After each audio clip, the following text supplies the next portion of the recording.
Hello friends, नमस्कार। मैं चंदन sir स्वागत करता हूं बच्चों आप सबों का अपना यूट्यूब चैनल वीएसआर अड्डा में। और आज मेरे प्यारे बच्चों हम लोग जो है एसआई के अगले टॉपिक को जो हम लोग जो एसआई पढ़े थे उसमें हम आज की नई वीडियो में एसआई के कुछ और सवालों को करेंगे। और आज हमारा एसआई का ये चौथी वीडियो होगी जिसमें हम बच्चों क्या करेंगे, एसआई के कुछ और नए नए सवालों को करेंगे और एसआई के कंटेंट को डेवलप करेंगे। तो चलिए बच्चों हम लोग एसआई के सवालों को करते हैं और फटाफट से कुछ नए नए कॉन्सेप्ट और लर्निंग को सीखते हैं। क्या है हमारा पहला सवाल? श्रीनिवासन दो समान राशि को दो बैंकों में क्रमशः 10% और 12% साधारण ब्याज दर पर जमा किया। यदि एक वर्ष के अंत में उसे दोनों बैंकों से कुल 1650 रुपए ब्याज प्राप्त हुए तो उसने प्रत्येक बैंक में कितने रुपए जमा किए। देखिए क्वेश्चन में ये कह रखा है कि जितना पहले बैंक में जमा किए उतना दूसरे बैंक में जमा किए। यानी मान के चला जाए कि अगर प्रत्येक बैंक में 100 रुपए जमा किए, क्योंकि लिखा हुआ है दो समान राशि को। अब दो बैंक में पहले बैंक से उसको इंटरेस्ट मिलता है 100 रुपए लगाने पर 10% और दूसरे बैंक से मिलता है कितना, 12%। तो इस प्रकार कुल मिलाकर के दोनों जगह चूंकि 100 लगाया तो 100 का 10% 10 मिलेगा, 100 का 12% 12 मिलेगा, कुल मिलाकर के 22% उसे दोनों बैंकों से मिलेगा।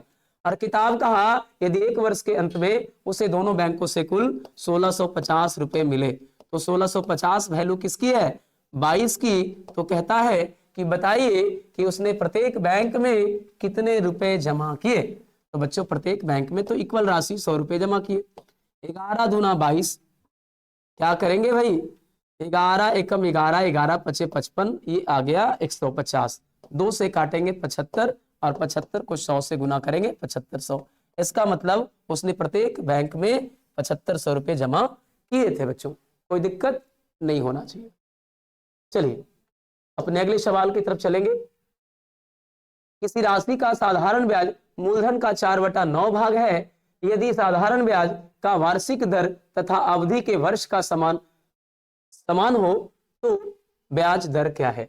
कहता है कि जब भी आपको इस तरह का सवाल दे, यानी रेट का और टाइम का न्यूमेरिकल वैल्यू इक्वल हो, न्यूमेरिकल वैल्यू इक्वल हो रेट और टाइम का, है ना, तो क्या होगा मेरे भाई, रेट या टाइम निकालने के लिए डायरेक्ट जो फॉर्मूला होगा वो होगा SI बटे P इंटू 100। और ये मैंने पिछली वीडियो में भी करवाया था कि क्या आपका कॉन्सेप्ट होगा।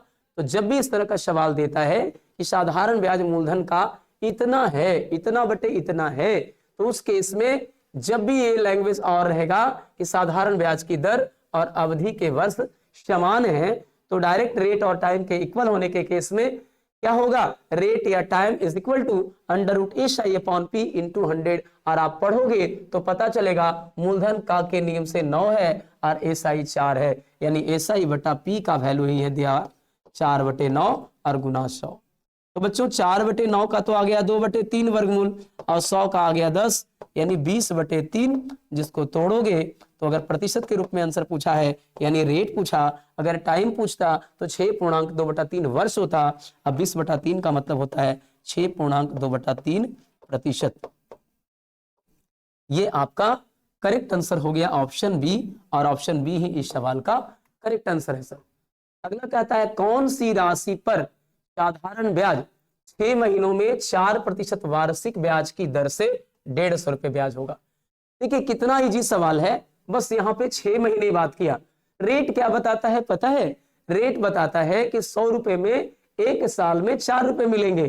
तो 100 रुपए लगाने पे 4% वार्षिक ब्याज मतलब एक वर्ष में 4 रुपए का इनकम। तो एक वर्ष यानी 12 महीना, तो 12 महीने में 4 रुपए का इनकम, तो 6 महीने में क्या 2 का इनकम होगा क्या? बिल्कुल सर, 6 महीने में 2 का इनकम होगा। हर किताब कहा 150 रुपए का ब्याज, हम लोग कहेंगे 2 रुपए का ब्याज, क्योंकि 4% क्या है 12 मंथ में है, तो 6 मंथ में कितना होगा दोस्त, 2%। कब? जब प्रिंसिपल 100 लगाएंगे तब। तो 100 लगाने पे 6 मंथ में 2 मिला, किताब कहा 150, हम लोग कहेंगे 2। और निकालना है धन कितना लगाया, कौन सी राशि लगाया, तो 100। 2 से काटोगे 75 दूना 150, 7500 इस सवाल का करेक्ट आंसर हो जाएगा, जो कि ऑप्शन बी में है, और ऑप्शन बी ही इस सवाल का करेक्ट आंसर है बच्चों।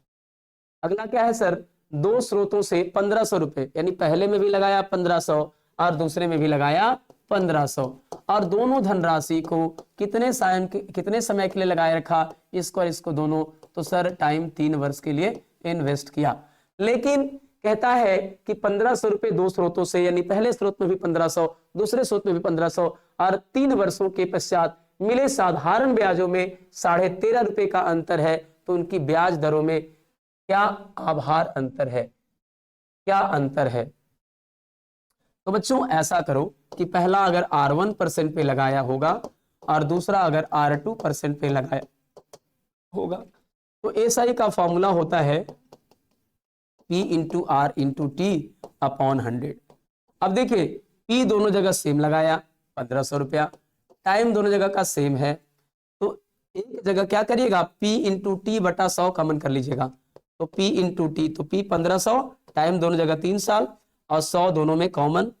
पहला लगाया R1% की दर से और दूसरा लगाया R2% की दर से, और तब अंतर कितना है 13.5, और पॉइंट हटा दोगे तो नीचे 100, और ये कट जाएगा इससे, और एक शून्य और काट सकते हो तुम, 15 तिया 45 और 45 तिया 135, और ये 10 बच गया, 15 दहा का 150, तो ये R1 माइनस R2 जो होगा दोस्त वो हो जाएगा 3/10, जिसको हम लिख सकते हैं 0.3, यही प्रतिशत आपका करेक्ट आंसर हो जाएगा, जो कि ऑप्शन सी में है, और ऑप्शन सी ही इस सवाल का करेक्ट आंसर होगा 0.3%। आइए सर अपने अगले सवाल की तरफ। 10,000 रुपए की एक राशि का कुछ भाग 8% वार्षिक दर पर, शेष भाग 10% वार्षिक दर पर, यदि औसत वार्षिक ब्याज की दर 9.2% हो तो दोनों भाग क्रमशः क्या है। जब भी इस तरह का सवाल आपको मिलता है बेटा, तो आप करो क्या कि अलग अलग दोनों का दर दे रखा है और दोनों धन को लगाने पर एक एवरेज रेट आएगा वो भी दे रखा है, आराम से आप एलिगेशन नियम लगा सकते हो। तो आराम से हम क्या करेंगे कि पहला धन लगाया सर 10% पे, दूसरा धन लगाया सर कितना परसेंट पे बच्चों 8% पे, एवरेज कितना मिल रहा है 9.2%। इन दोनों का जो गैप आएगा वही हमारे प्रिंसिपल का रेशियो आएगा। अब ये जो है 1.2 का गैप देगा और ये जो है 0.8 का गैप देगा, इधर से इधर माइनस हुआ, इधर से इधर, पॉइंट एक अंक के पहले एलिमिनेट हो जाएगा, 4 तिया 12 होगा, 4 दूना 8, 3:2। अब किताब का कुल कितना पैसा है, तो 3 2 मिला के 5 है और जिसकी वैल्यू 10,000 है, तो 5 दूना 10,000, तो 2 दूना 4,000 और 3 दूना 6,000। सब क्या था नियत राशि जो था वो रेशियो से डबल था, यानी हमारा आंसर हो जाएगा 6,000 4,000, यानी ऑप्शन ए आपका 4,000 और 6,000, यही आज सबका करेक्ट आंसर होगा ना। अगला है सर, किसी राशि पर 5% वार्षिक दर से 3 वर्षों और 4 वर्षों में साधारण ब्याजों में 42 रुपए का अंतर है, यानी वह राशि तो फिक्स है लेकिन उसे एक जगह इन्वेस्ट किया गया है 3 वर्षों के लिए और एक जगह 4 वर्षों के लिए। तो एक बात बताओ कि राशि अगर फिक्स है और पहले लगा रहा था कितना, तो 5% की दर से 3 सालों के लिए, तो हमें मिला होगा 5 या 15%। दूसरा सेम रेट 5% पे लगा रहा है लेकिन 4 सालों के लिए, तो अगर पहले लगा रहे थे 3 सालों के लिए तो 5 या 15 मिल रहा था, अब मुझे 5 चौका 20 मिल रहा है, यानी कितना परसेंट ज्यादा मिल रहा है 5%। किताब का इसी 5% की वैल्यू जो अंतर है वो 42 है, तो 42 अगर 5 के बराबर है तो हमने कितनी राशि इन्वेस्ट किया, तो वह राशि अपने आप में 100 है। तो बच्चों क्या करोगे, 5 से आपका कट जाएगा 20 25 100 और 42 दूनी 84, 840 रुपया आपका इस सवाल का करेक्ट आंसर होगा। तो ऑप्शन डी इसका करेक्ट आंसर हो जाएगा। कैसे करना था, तो यदि हम 3 वर्ष के जगह 4 वर्ष पे लगाए, यानी 1 साल ज्यादा अगले को लगा रहे, तो 1 साल में आपको कितना परसेंट इंटरेस्ट मिलता है 5%, यानी जब मैं 3 साल की जगह समान दर पे 4 साल का लगाऊंगा तो 1 साल का इंटरेस्ट ज्यादा मिलेगा। 1 साल का इंटरेस्ट कितना मिलता है 5%, 5% की वैल्यू 42 है, तो 100% का क्या होगा, 5% का 100 जो है 20 गुना है, तो 42 का 20 गुना 840, ऐसे भी कर सकते थे। क्लियर है। चलिए नेक्स्ट है बेटा, किसी राशि को X% वार्षिक दर पर 3 वर्षों के लिए लगाया गया। तो देखिए अगर मेरा धन 100 होगा, हालांकि ऐसे बनाने की जरूरत नहीं है लेकिन मैं सोचता हूं कि आपको क्लियर कर दूं। पहले X% की दर से लगाया 3 सालों के लिए और फिर 3 सालों के लगाया x प्लस 3% की दर से। और 100 कहता है कि मैं एक ऐसा वैल्यू हूं कि मेरे ऊपर जो तुम इंटरेस्ट लोगे बस 100 का x% तो x मिलेगा, 10% तो 10 मिलेगा, 5% तो 5 मिलेगा। तो बच्चों 100 का अगर x% की दर से 3 साल में लगाएंगे तो 100 पर x मिलेगा तो 3 साल में 3x मिलेगा। डायरेक्ट बाद में समझ में आ जाएगा। अब यहाँ पे क्या मिलेगा 3x प्लस 9, क्योंकि एक प्लस 3 है तो 3 को 1 से गुना करोगे 3x और 3 3 का 9। तो पहले की तुलना में अब क्या मिल रहा है 3x और यहाँ 3x प्लस 9 ज्यादा मिल रहा है। तो किताब कहा इस प्रकार से 216 रुपए अधिक ब्याज मिला। तो इसमें करते क्या है कि आपका रेट जितने प्रतिशत से बढ़ता है अगर सेम टाइम है तो उस टाइम के अकॉर्डिंग प्रत्येक साल उतना परसेंट दर बढ़ जाता है। तो जहां हम x% पर लगा रहे थे 3 वर्षों के लिए उधार दिया गया, यदि उसी राशि को उतने ही समय के लिए, टाइम 3 ही है, x प्लस 3% पर लगाया गया तो एक साल में हमको 3% ब्याज ज्यादा मिलेगा, तो 3 साल में 3 या 9% ज्यादा मिलेगा। किताब कहा कि 216 रुपया अधिक ब्याज मिलता है, हम लोग कहेंगे 216 की जगह 9 रुपया अधिक ब्याज मिलता है। कहा क्या निकालिए, तो वह राशि क्या है, तो वह राशि अपने आप में कितना है 100, और 24 नमे 216 और 24 को 100 से गुना करोगे तो 2400 रुपया आपका राइट आंसर होगा कि हमने कितना इन्वेस्ट किया तो 2400।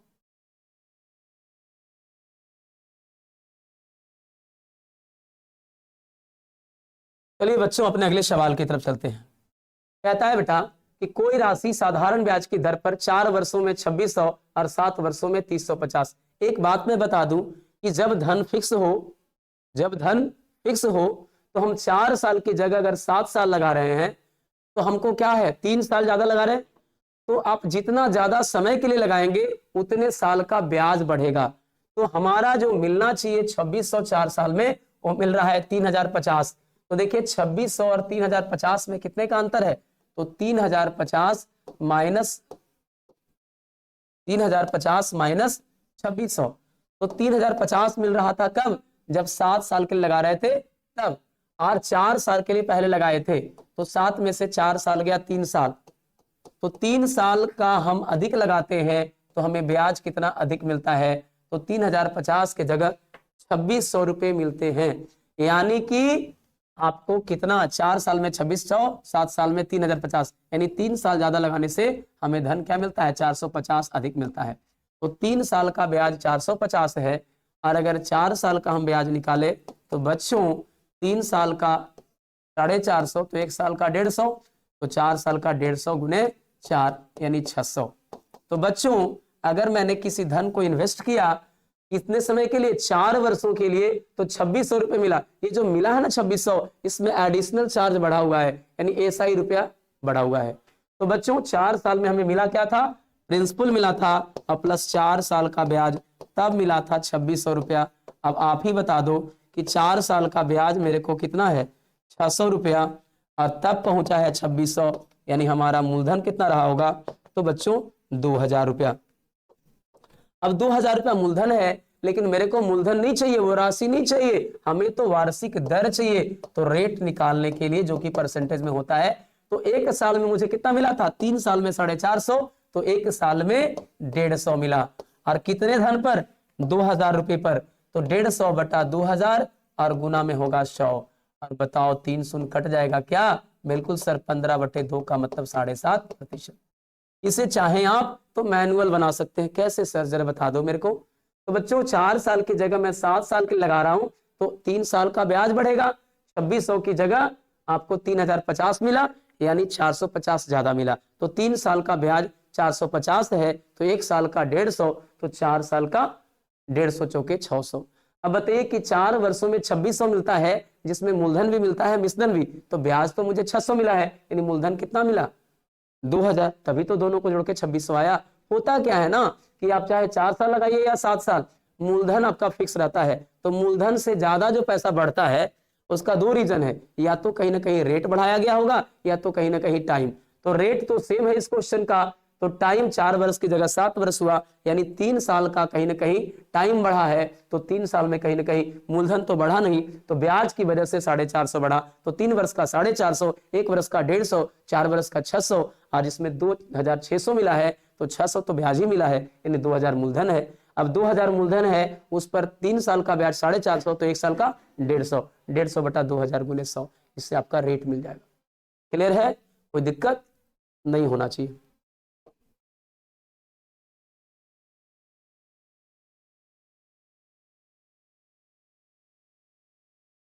अगला है दोस्त, रचना 4200 रुपया आरती को 9% वार्षिक साधारण ब्याज दर पर उधार दिया। आरती उसी राशि को सोनाली को 13% वार्षिक दर से उधार दे देती है। आरती को 2 वर्ष बाद कितने रुपए की आय प्राप्त हुई? देखिए यहां पर आप समझने का प्रयास कीजिएगा।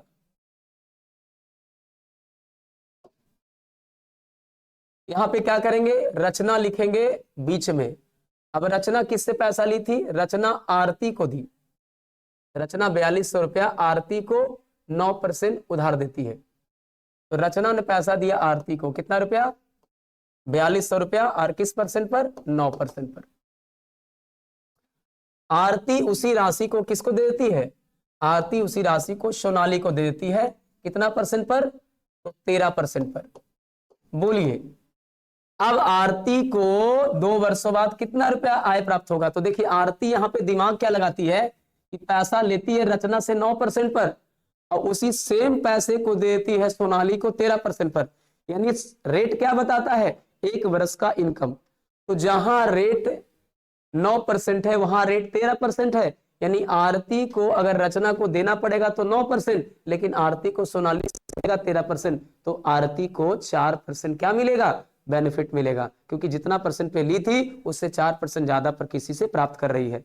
ये हो गया दलाल का काम, ब्रोकर का काम, कि पैसा किसी से दिलाया लेकिन वो बीच में अगला को ज्यादा रेट पर दे दिया, जिससे जो पैसा ज्यादा दिया है उसको ब्रोकर को फायदा हो जाएगा। तो आरती यहाँ दलाली का काम कर रही है। आरती ने 9% पर लेकर 13% पर दिया, यानी 4% बेनिफिट कमा रही है आरती। तो कह रही है कि 2 वर्ष बाद कितने का बेनिफिट हुआ? तो 1 वर्ष में 4% का फायदा हुआ ना, तो 2 वर्ष में 4 दूना 8% का फायदा हुआ। अब धन कितना दी थी? 4200, तो 4200 का 8% फायदा हो गया। और आप जानते हैं कि 1% 2 अंक पहले 0.42 होगा, तो 8% क्या होगा? 2 अंक पहले 0.42, 1% तो 8%, 8 से गुना, 40 अठे 320 और 2 अठी 16, 320 और 16 336 रुपए का लाभ होगा। किसको? आरती को। यही पूछ रहा था, क्या मिलेगा आरती को? तो आरती को 336 रुपए का लाभ मिलेगा, जो कि ऑप्शन डी में है दोस्त। अगला सवाल है, 13,500 रुपए की राशि को 2 भागों में बांटकर पहले भाग को 6% की दर पर 5 वर्षों के लिए और दूसरे भाग को 8% की दर से 3 वर्षों के लिए दिया जाता है। यदि इन दोनों राशियों पर साधारण ब्याज समान हो, जानते हो अगर साधारण ब्याज समान है तो बस एक एक साधारण ब्याज दोनों का मान लो। पहला भाग ए, दूसरा भाग बी। पहला भी जो धन लगाया अपने आप में 100, उसे मिला कितना? 6% की दर पर 5 वर्षों के लिए 6 × 5 = 30 मिला। ब्याज का तुलना ब्याज से, मूलधन तो अपने आप में 100 है दोस्त। उसी तरीके से दूसरा को ब्याज कितना मिला? तो 100 लगाने पर 8 × 24 मिला। तो बच्चों 24 से कंपेयर करेंगे और गुना में 100। ये एक एक हमने क्यों माना था? क्योंकि दोनों को साधारण ब्याज समान मिला। अब बताओ, 100 से 100 तो कट जाएगा। अब मैं एक टेक्निक बताता हूं कि जब भी साधारण ब्याज समान बोले तो बी वाला ए का ब्याज हो जाएगा और ए वाला बी का। यानी ब्याज को उलट दोगे ना तो ये किसका रेशियो आ जाएगा? उसके मूलधन का। 6 चौके 24 और 6 × 30। क्लियर है? किताब कहा दोनों मिला के 13,500 रुपया इन्वेस्ट किया। हम लोग बोलेंगे 4 × 5 = 9 इन्वेस्ट किया सर। और कहा कौन सा राशि निकालिए? तो राशि नहीं निकालिए, बल्कि दोनों राशियों के बीच क्या अंतर है? तो अंतर 4 और 5 के बीच में 1 का है। 9 से 15 9 35 से अंतर आपका हो गया 1500 एकम 1500, जो कि ऑप्शन ए ही है। और ऑप्शन ए इस सवाल का करेक्ट आंसर है सर। क्लियर? चलिए नेक्स्ट क्वेश्चन कहता है कि कोई राशि साधारण ब्याज की 4% वार्षिक दर से 3 वर्षों में 6720 रुपए हो जाती है।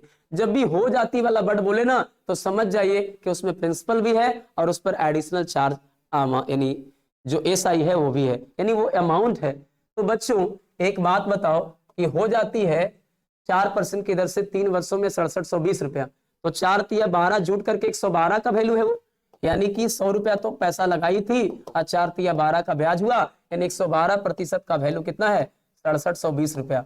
अब कहता है क्वेश्चन में वही राशि किस दर से 2 वर्षों में 7000 रुपये हो जाएगी? वही राशि किस दर से 2 वर्षों में 7000 रुपये हो जाएगी? चलिए दोस्त, कोई दिक्कत नहीं है जी, आते हैं। तो 112 छक 672, 1% का वैल्यू 60 आया, तो 100% का वैल्यू कितना हो गया? 6,000 रुपया। 60 को 100 से गुना करेंगे 6,000 रुपया। अब 6,000 रुपया हो जाती है कितना रुपया? 7,000 रुपया। कितने सालों में? तो 2 सालों में। कितने सालों में? तो 2 सालों में। तो 2 सालों में कितने का ब्याज दे रहा है?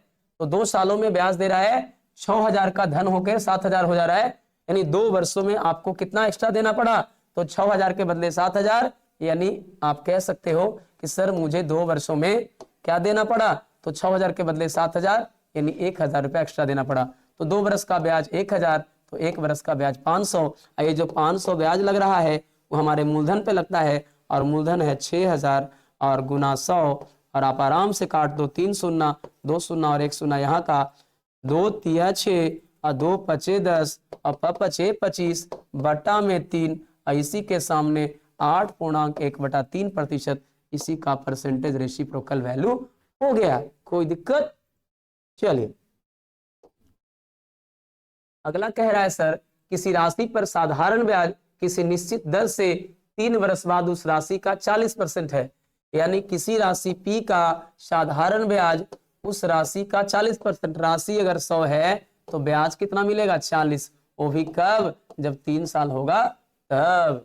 यदि ब्याज 2 वर्ष के अंत में 1800 है बच्चों, 2 वर्ष के अंत में ब्याज कितना है? 1800, तो 1 वर्ष में ब्याज कितना होगा? 900। किताब कहा 900, हम लोग कहेंगे 3 वर्षों में 40 का ब्याज, तो 1 वर्षों में 40/3 का ब्याज। एकदम सिंपल एक एक नियम थ्योरी है यार, यूनिटरी मेथड।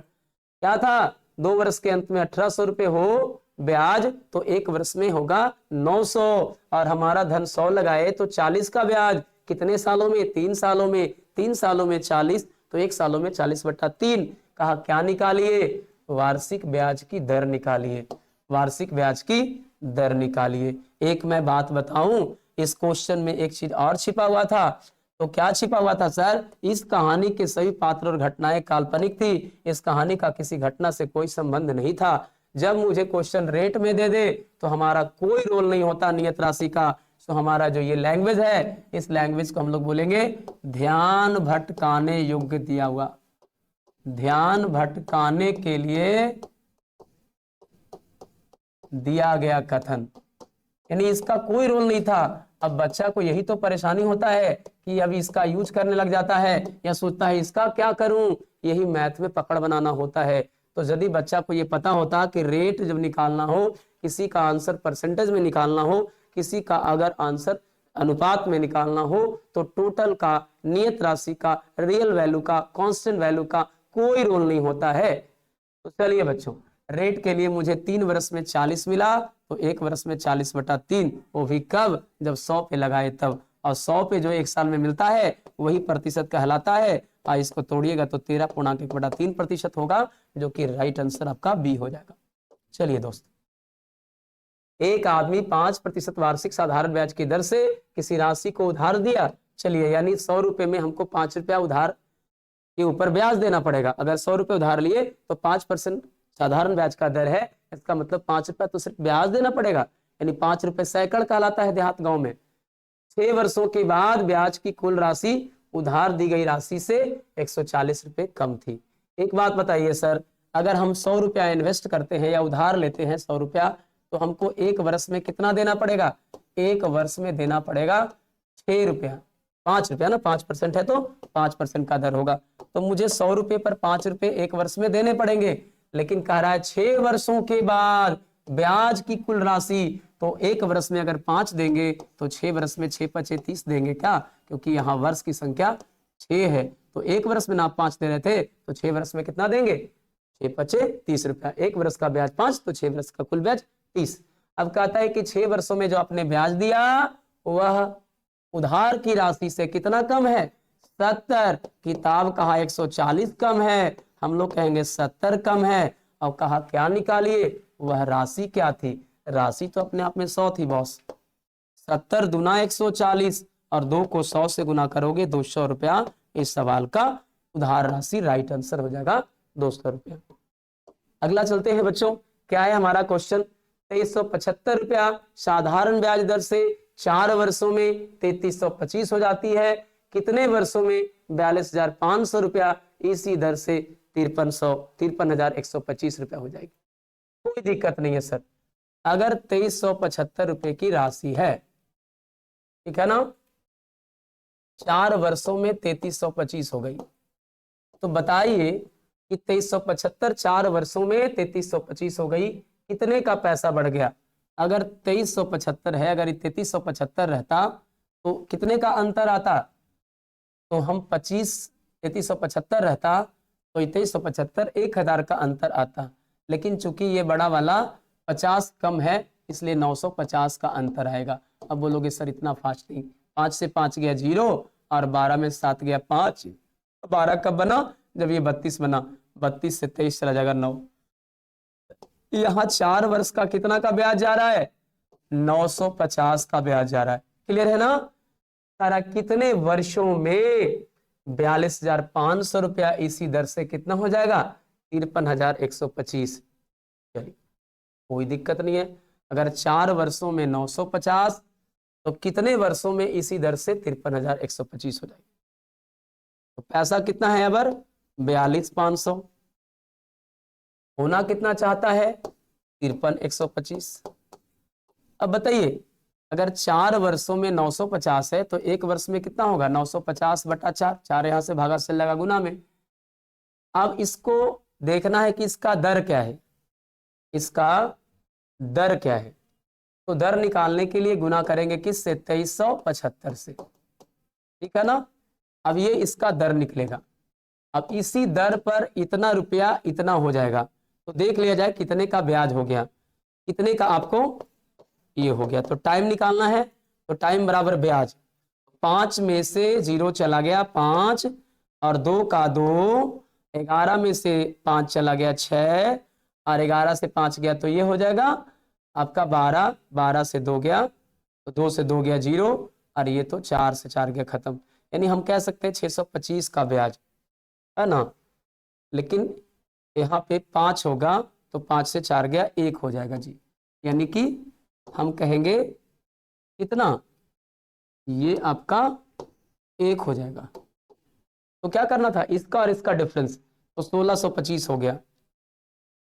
क्या हुआ? 5 से आपका 5 का 5 5, 2 का 2 2 और 11 से 5 चला गया 6। जब 11 हुआ तो ये 2 हो गया, 2 से 2 गया 0 और 5 से 4 गया 1। कितने का ब्याज है? कितने पर? ब्याज गुने 100 और बटा मूलधन कितना? 42,500 और गुने रेट, तो रेट आप ले लीजिए 950 और बटा 4 और गुने 2375। बस इसको कैलकुलेट कीजिए, आपका आंसर हो जाएगा। तो 2 शून्य से 2 शून्य चला जाएगा। चलिए बहुत बढ़िया। अब ये 4 तो ऊपर चला गया। जितना ज्यादा इसको कैलकुलेट कीजिएगा उससे आपका काम आपका हो जाएगा, ठीक है। तो ये कैलकुलेशन ही एक तरह से है। तो देखिए इसको कैलकुलेट ऐसे करिए, पार्ट बाई पार्ट करके। तो 25 की तुलना में आप काट सकते हैं इसको, ठीक है ना। आसान से उसके रेंज में आप आंसर इसको मार सकते हैं बच्चों। तो कुछ था नहीं, सिर्फ करना क्या होता है कि जो आपको देखना है कि कितने वर्ष में कोई धन कितना हो गया, तो आपको वहां से रेट निकाल लेना है और उसी रेट के अकॉर्डिंग इतना रुपया हो जाएगा। बस वहां से टाइम निकाल लेना है। तो बच्चों इस प्रकार से हम लोगों ने क्या किया, आज भी जो है कुछ यूनिक सवाल जो है आज की क्लास में किया, जिससे हम लोग एएसआई को धीरे धीरे आगे की ओर ग्रो कर रहे हैं। अब हमारा ये बेसिक सवाल खत्म हो गया। अब हम लोग अगले क्लास में इसकी टॉपिक के ऊपर 2 वीडियो और हम बनाएंगे, जिसमें हम मिसलेनियस सवालों को लाएंगे और आफ्टर मिसलेनियस के बाद हमारा एएसआई का टारगेट समाप्त हो जाएगा। तो एएसआई जो हमने पढ़ा उसमें 4-5 वीडियो हुआ, जिसमें हम लोगों ने 1 या 2 क्लासेज में क्या किया, आराम से उसके चैप्टर के ऊपर टाइप और थ्योरी किया, कॉन्सेप्ट किया। उसके बाद हम लोग प्रैक्टिस किए। अब हम लोग मिसलेनियस में प्रवेश करेंगे और मिसलेनियस क्वेश्चन को देखेंगे। तो आप लोग हो जाइएगा तैयार मिसलेनियस क्वेश्चन के लिए, क्योंकि मिसलेनियस थोड़ा सा टफ क्वेश्चन होता है, जिसमें एक से एक कंटेंट आपको देखने को मिलता है। तो चलिए मेरे प्यारे बच्चों, फिर मिलते हैं हम एक नई वीडियो में एक नई क्लास के साथ। तब तक के लिए जय हिंद, जय भारत, वंदे मातरम, भारत माता की जय। Thanks for watching, love you all.